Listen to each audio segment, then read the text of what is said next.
दर्शकबिनहरू हामी टक्कै यहाँ त्रिपुरेश्वरमा हुन्छौँ होइन।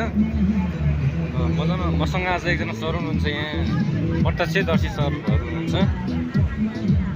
उहाँहरूको आन्दोलन चाहिँ अझसम्म टुङ्गेको छैन। सर चाहिँ अहिले फोनमा बिजी हुनुहुन्छ होइन।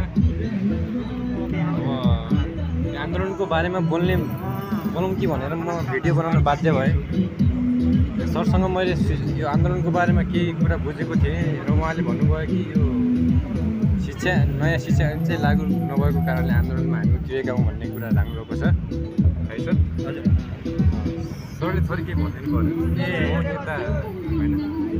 हामी नेपाल शिक्षक सङ्घको राष्ट्रिय कार्य समितिको आह्वानमा नेपाल सरकारसँग विभिन्न समयमा पेसागत हकहितका लागि भएका सम्झौताहरूलाई कार्यान्वयन गर्दै र पहिला सरको परिचयदेखि कहाँबाट? नमस्कार, मेरो नाम ध्रुवराज उपाध्याय। म सुर्खेत जिल्लाबाट जीवन ज्योति मावि विद्यालयमा म महावीर हाट नेपाली विषयमा कार्यरत छु र यो आज चाहिँ 21औं दिन भइसक्यो हाम्रो नेपाल शिक्षक सङ्घ महासङ्घको राष्ट्रिय कार्य समितिको नेतृत्वमा यो आन्दोलन छ पेसागत हकहितका लागि। र यो नेपालमा अहिलेसम्म पञ्चायती शिक्षा ऐनबाटै काम चलाइरहेको छ। नयाँ शिक्षा ऐन लागू हुनुपर्छ भनेर नेपाल सरकारसँग हामीले विभिन्न समयमा विभिन्न मुद्दे सम्झौताहरू मागेको सम्झौताहरू भएका थिए र त्यही सम्झौताहरूलाई चाहिँ कार्यान्वयन गर्दै अग्रगामी शिक्षा ऐन, शिक्षक मैत्री, विद्यार्थी मैत्री, अग्रगामी शिक्षा ऐन यथाशीघ्र जारी हुनुपर्छ संसदबाट भनेर हामी चाहिँ विगत 21 दिनदेखि आन्दोलन छौँ। र आजको हाम्रो 21 दिनको आन्दोलन बिहान 9 बजेदेखि माइतीघर मण्डला हुँदै बानेश्वर गएर चाहिँ आज समापन भएको छ र भोलि फेरि हाम्रो 9 बजे पुनः माइतीघर मण्डलमा उपस्थित हुने कार्यक्रम रहेको छ। यो शिक्षा ऐन यो पारि नहुँदैनसम्म हजुरहरू यो आन्दोलनमा खटिरहने खटिरहन्छ। शिक्षा ऐन गर्नु भएको छ है।